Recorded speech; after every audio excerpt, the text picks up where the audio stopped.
Hey guys, welcome back to Allison's Kitchen. Today I am making pot bake and cheese. Yes, something simple. So I went ahead and I add some flour to my bowl there.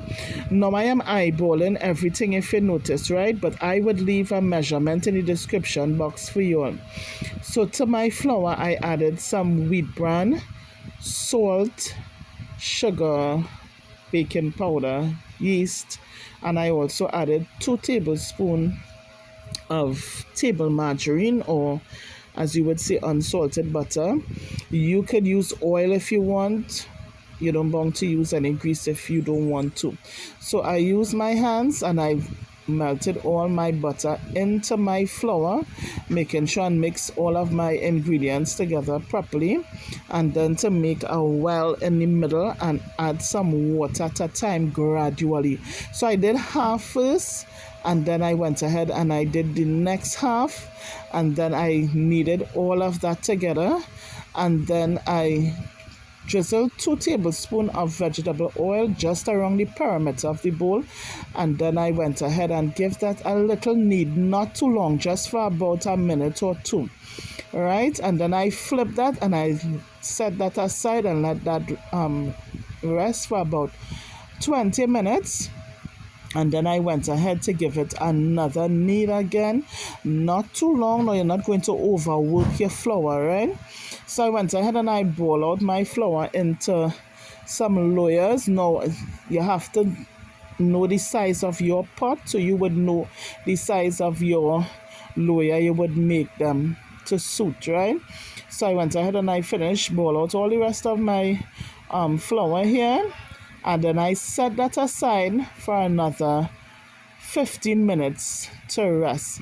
So I went ahead to open out my flour. Now I'm trying to do this as slow as I can so you'll be able to understand what I'm doing, right? I know some of you know how to make, bake and stuff like that, but this is for who may not have an idea.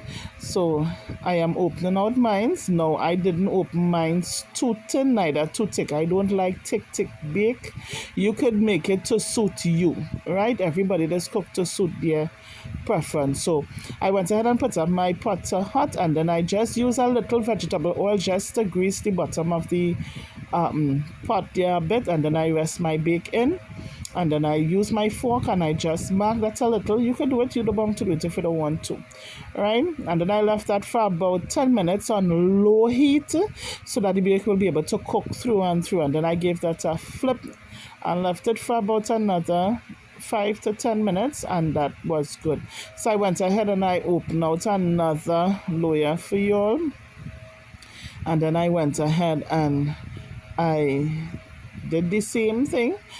I greased that, but I didn't show you all. I did grease it off, and I did the first one for you, all right? And then I rest my bake in my pot, and then I left it for about 5 to 10 minutes on low heat, and then I went ahead and I flipped that, and I did the same thing. Now I didn't grease over the pot when I flip it, right? Just one, and that's it, right? So this is my bake here. It's all done. So I went ahead and cut that, and well, first, those who might know, some of you might like it, some may not. I love a hot bake with butter and cheese. Yeah, I know I went a little heavy on the butter, but once in a while is nothing. So I put some butter there, and then I added some cheese to that. I grated my cheese first so that I'll be able to distribute it properly over my bake, and I wouldn't overdo it with the cheese now because the cheese does give me a little burnt stomach, so I just take a little chance now and again. But I like to melt my cheese in my bake anyhow, so I rest that, and if you notice it all melted there, nice. That's how I like it. I can't eat it any other way. So I'm gonna break this for you to see how soft this bake is. Moist. So this is the finished product of my